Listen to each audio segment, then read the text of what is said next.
the worst inflation in 40 years. Our local congressional members are sounding the alarm on inflation. Now, wages are rising, but inflation is rising faster.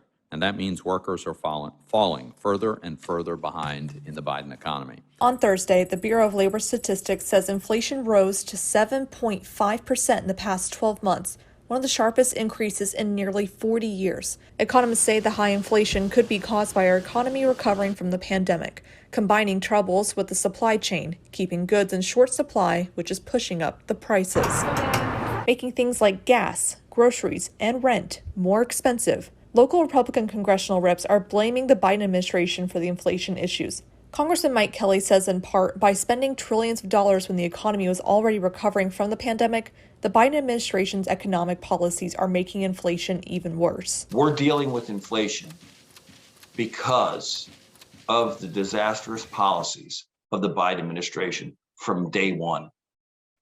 Day one's, and it had implications here at home, and it had implications around the globe. Congressman Glenn Thompson says businesses he's met with have concerns about the supply chain, and this uncertainty adds to costs passed on to consumers. Couple this with workforce shortages and pandemic mandates that are keeping people out of work, he's also blaming the Dems for these issues.